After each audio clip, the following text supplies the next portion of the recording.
But you are in Beijing for the celebration of the 120 years anniversary of the Peking University. And, before the celebration, Chinese President Xi Jinping visited the university, and he raised the question of building a world-class universities. And in your opinion, what is a world-class university, or what makes a university successful? Well, thanks for asking that question. We very much enjoyed attending the 120th anniversary of PKU.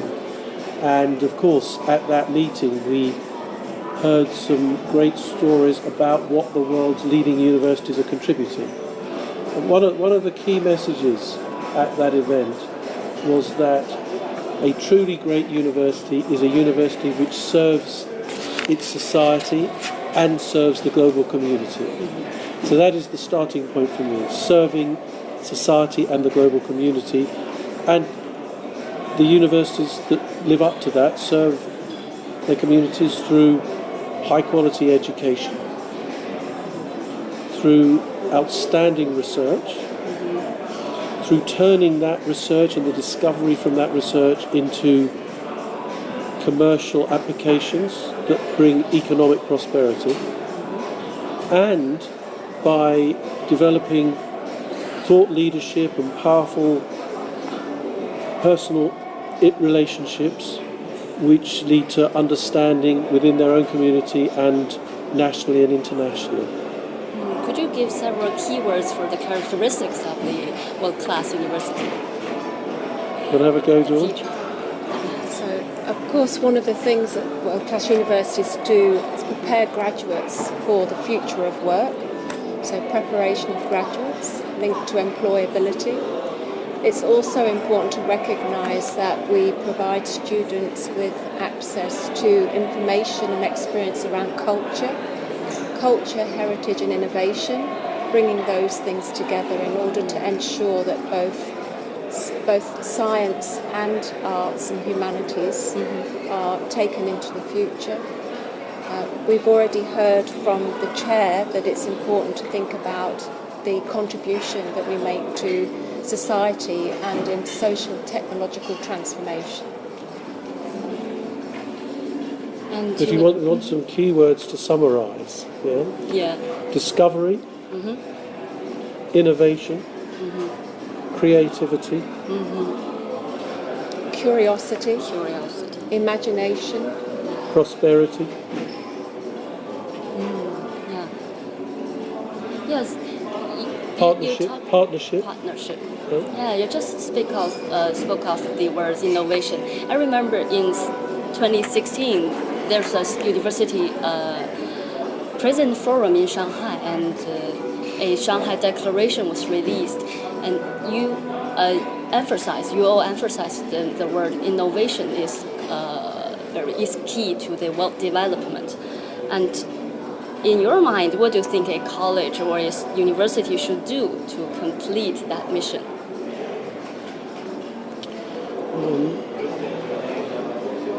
At the Peking University celebration, we heard some amazing examples of the way in which universities in Australia and in China are progressing that mission.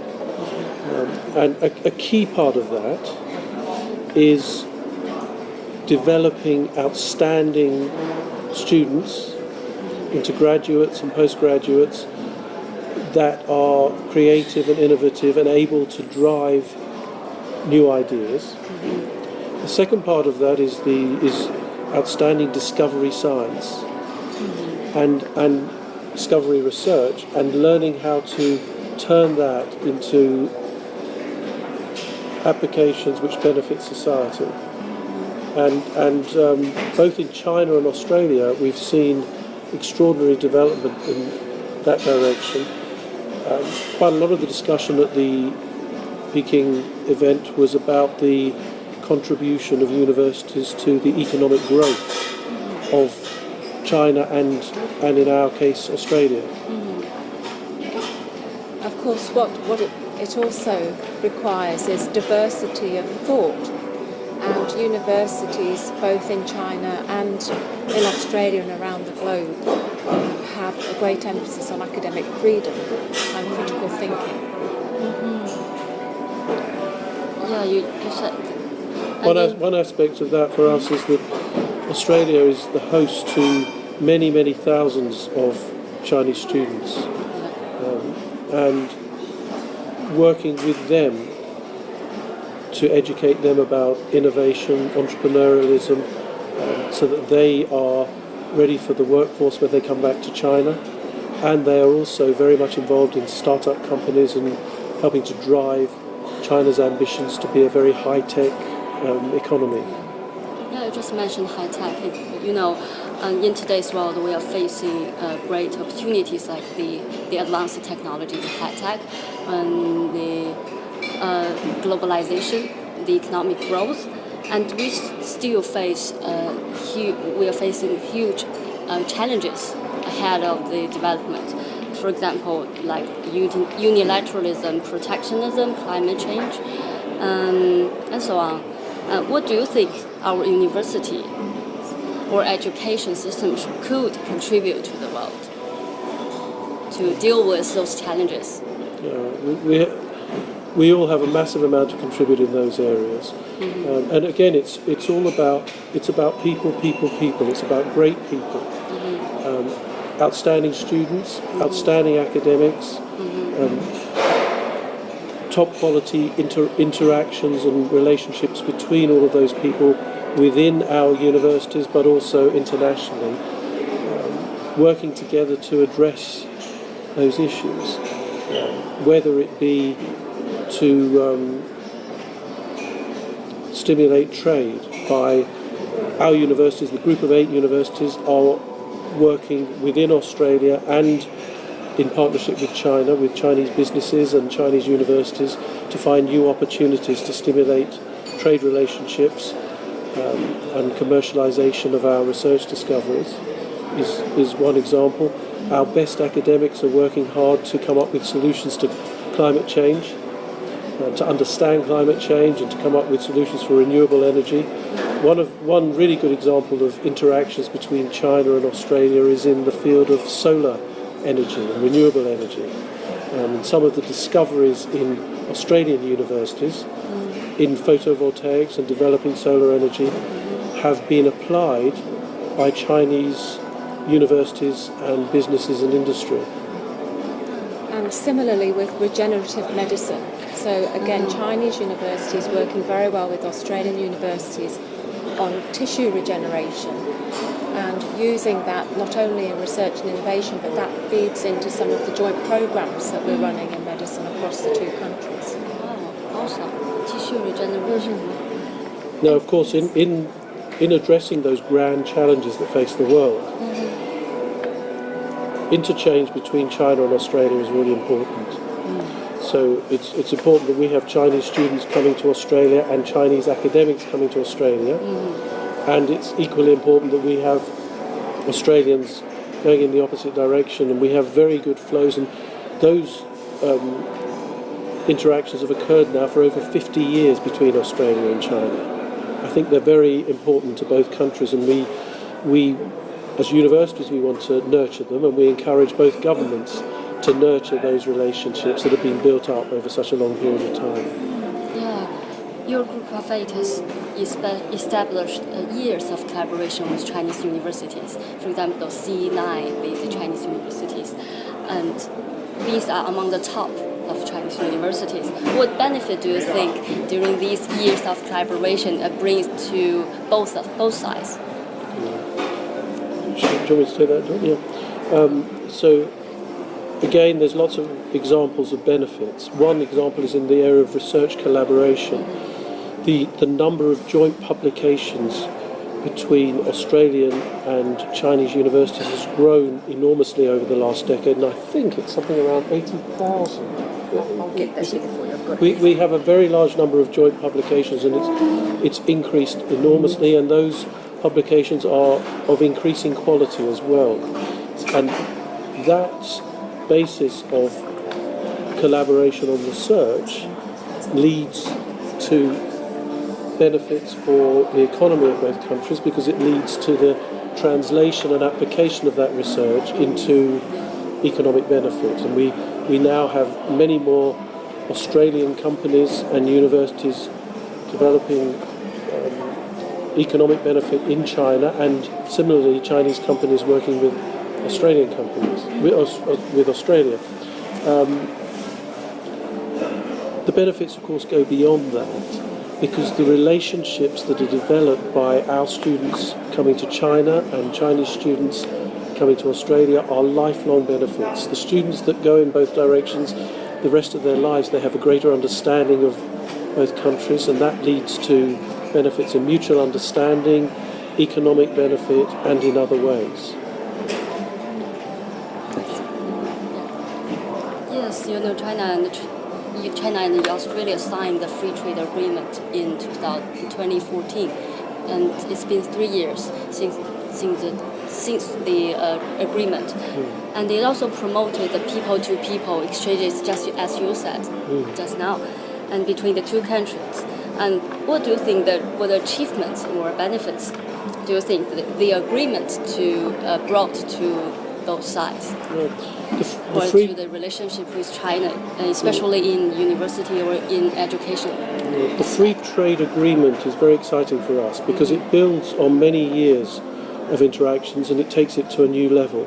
So what we see is that the free trade agreement for both governments represents a determination that China and Australia will have fantastic interactions. It's a little bit too early to point to specific outcomes of the free trade agreement, but it makes it easier for us to interact with universities, with students, with businesses in China, and hopefully it makes it easier for China to interact with Australia. So it creates a framework to take the China-Australia relationship to the next level. Do you notice that in recent years, especially last year, there was a trend or phenomenon of anti-Chinese students on Australian campuses, and we noticed several cases that really worries some Chinese students that they're preparing for their studies in Australia. And actually, the 8 group have more than half of those Chinese students in Australia. What do you think, as head of the group, could you do something deal with that situation? There's two parts to the answer to that. The first is that we're really proud of the of our track record with international students from China and elsewhere in Australia.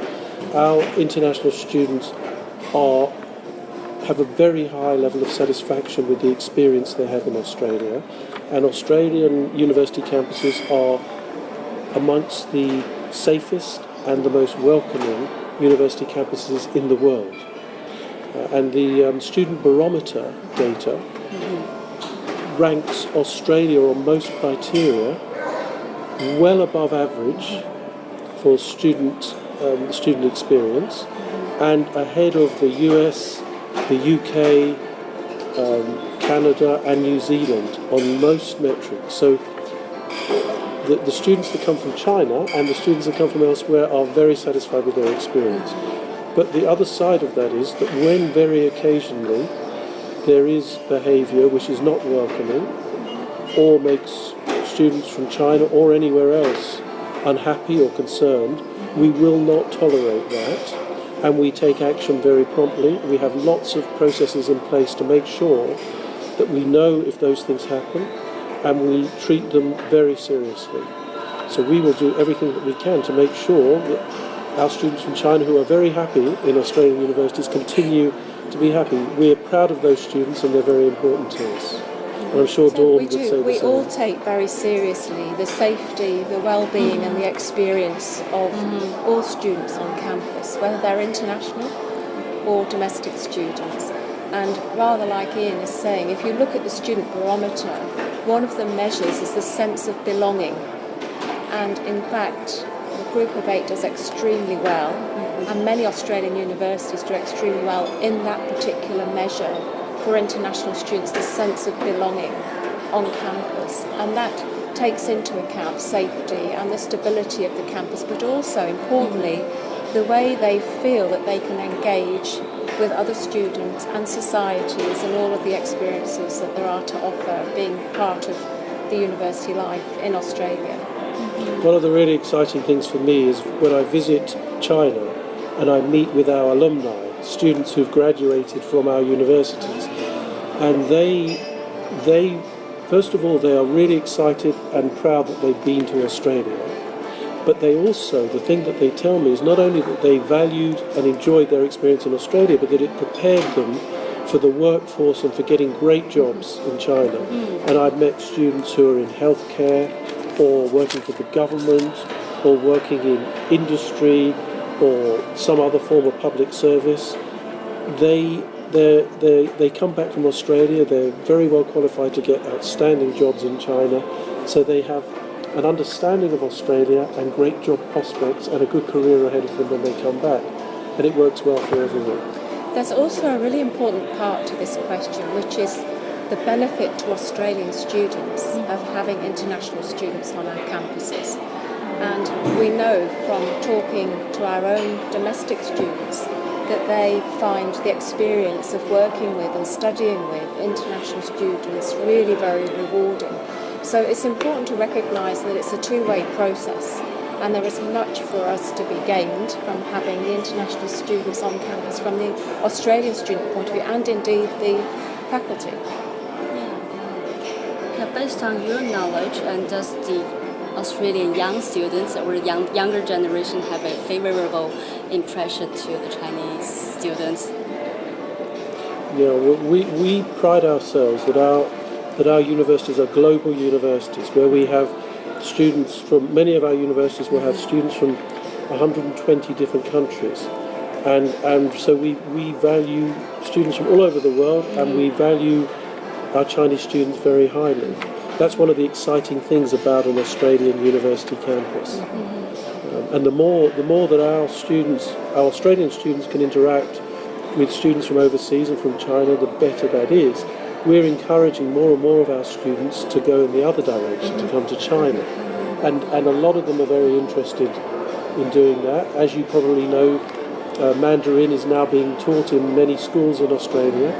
And so when the students come to university, they're very interested in China and they're very keen to get an experience. So less of our students go to China for a full degree, but many of our students now are going to China for a shorter experience, and they get a great deal out of that. So all of that helps to generate mutual understanding between our countries. Based on your knowledge, do you know any Australian students who came back from China and who studied in China, and how do they feel of their studies in China? First of all, they're fascinated by Chinese culture and the speed and pace and development of China, and they admire the growth of the Chinese economy, the way so many millions and millions of people's quality of life has been improved. So they're in awe of that. Many of them are also inspired from that experience to continue interactions with China, either through start-up companies or by working for a company with links to China after that. One of the things that the students have been doing more and more, as part, not just as part of the study abroad experience that Ian was speaking about, is taking their work integrated learning, so their work, part of their course, work integrated learning experience in China, and bringing that experience back. And the students that are doing that are feeling very inspired and are using the innovations that are taking place in the workplace, of course, to think about how we can do things differently ourselves. So there's a really good exchange in that regard. And of course there is an understanding amongst our young people that China is now the second largest economy in the world, soon to be the largest economy in the world, and an experience understanding that opens up all sorts of opportunities for them in their future career. Yeah, I noticed that your group issued an open statement in January this year, just after the after the government proposed the foreign influence transparency scheme bill, and what's your opinion on that bill? Just read the. I think she's referring to resolution as opposed to the other stuff. Yeah. I just have the parliamentary. So our wish is to facilitate top quality interactions between Australia and China in research, in education, in trade relations, in personal interactions. That is what we're all about in everything we do. And we don't want anything to obstruct those interactions. So we just continue to work to deliver all the things that we've been talking about in research and education and in other ways. You know, in that you asked the government to take slower action to that bill and to think it twice or to take it serious about the bill. And what impact do you think that the bill will affect the education or the people-to-people exchange or the education exchange between the two countries?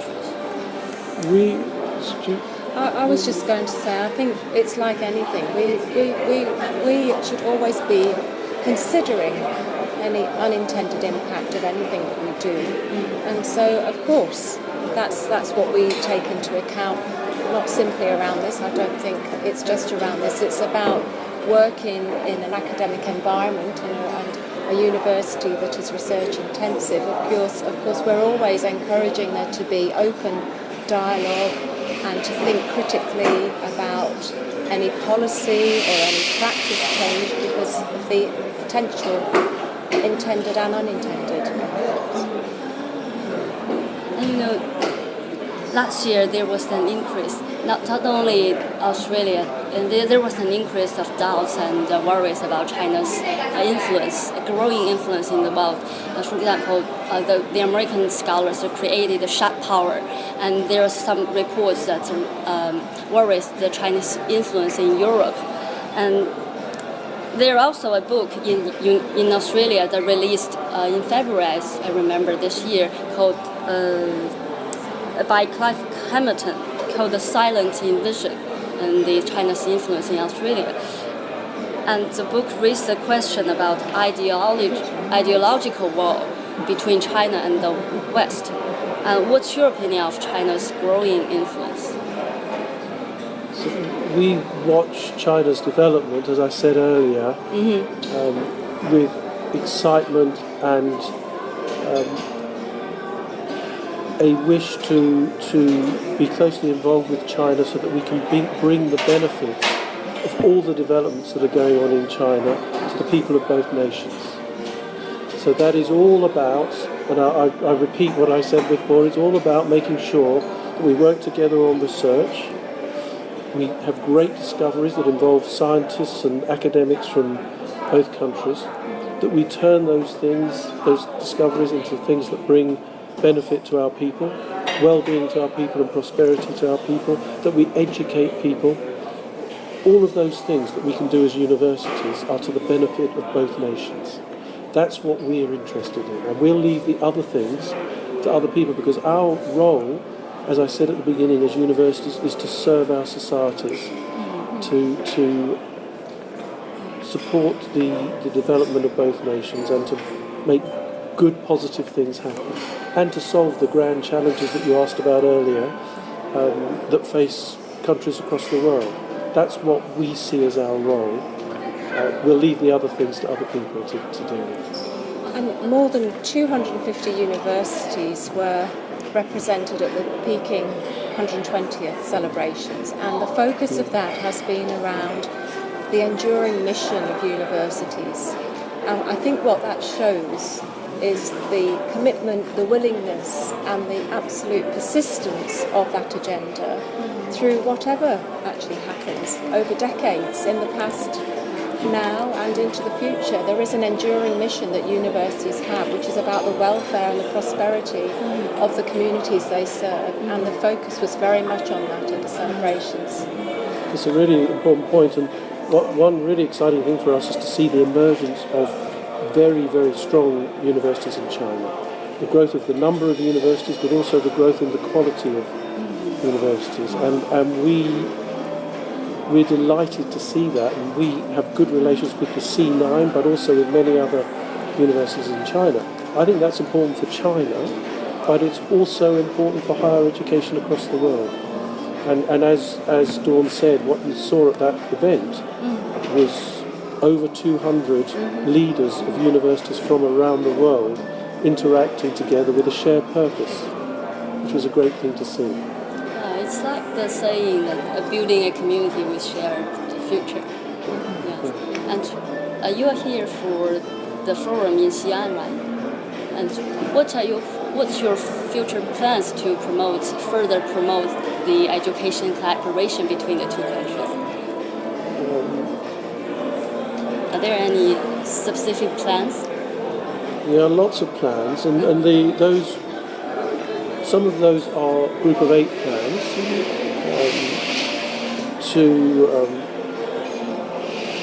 make it as easy as possible for students from China to come to Australia, to smooth the way for them, to support them when they're in Australia and make sure that they have a very good experience. We're also working with other universities in China, and just as an example, we're meeting with the president of Peking University tomorrow to talk about Group of 8 interactions with Peking University. Then we're going on to meet the president of Xi'an Jiaotong on Tuesday, and we're meeting the president of Shanghai Jiaotong on Wednesday. Now those are 3 wonderful universities. Our interactions, of course, are with many, many other universities. Over and above that, we have interactions with many hundreds now of Chinese businesses and companies, which are very important for trade between our countries. We are supporting students from China and from Australia to learn about start-up companies and entrepreneurship. And there's probably many other things that we're doing. So one of the things that is quite interesting that we're doing as a Group of 8 is working with the Australian Chamber of Commerce here in Beijing on graduate employability, so that our students who study in Australia and then come back to China, in this instance Beijing, but I'm meeting with their equivalent in Shanghai later this week, to look at how can we ensure that the students who have this wonderful education in Australia come back and secure a wonderful job. And so we're working through our chamber to then go out to industry and business here in Beijing and in Shanghai to basically matchmake, if you like, those students with industry partners. So that's something that we're doing collectively, and graduate employability is something that we're all working on. Laurie's on our Deputy Vice-Chancellor's Strategic International Group, and that's something that the International Strategy Group is looking at in terms of making sure there's an after-sales service for our students. The other thing, can I just throw this in? It's just an interesting anecdote. You talked about how do students in Australia respond to Chinese students. I don't know whether it's commonly known here, but Mandarin is the second most common language spoken in Australia after English. So it's part of who we are and our culture, I would say, very much so. And you just said you're making easier for Chinese students to go and study in Australia. Does the visa plan included in that? They will make the visa. That was one of the things I was referring to. So in the past there have been some issues with delays in students being issued visas. It was a relatively small proportion of students. We worked with the Australian government to overcome that. Whenever that comes up as an issue, we will work to make it as straightforward for students to get their visas as possible. Because a lot of countries are working on the visa-free plans or make it easier for students to get a visa. For example, the United States issued a 10-year visa for people, and the UK issued a 2-year visa for students and any people traveling to the UK. How about Australia? Do you want to answer that, Ricky? Well, I think that's a matter for our government. And our government is looking at, in fact, I'm on a recently appointed advisory board to our Department of Home Affairs, which is looking at global skills talent visas, to look at exactly those issues. So I think it's something that the government is looking at, but they need to take every case individually, of course. Will a group of 8 do something to promote the government to make visa easier for So the very fact that as Chief Executive I'm on that committee indicates that the government has reached out to us as a group of universities to give them our advice on what we think they should do with their visas in relation to the global talent visas. But it's worth emphasising that the number of students coming to Australia is very, very large, and the problems and delays of visas only affect a small number of students. So we shouldn't get it out of proportion. And we love having students from China. We feel that we look after them very well. They get a very good experience, and we celebrate the success of the China-Australia relationship in terms of student numbers and quality.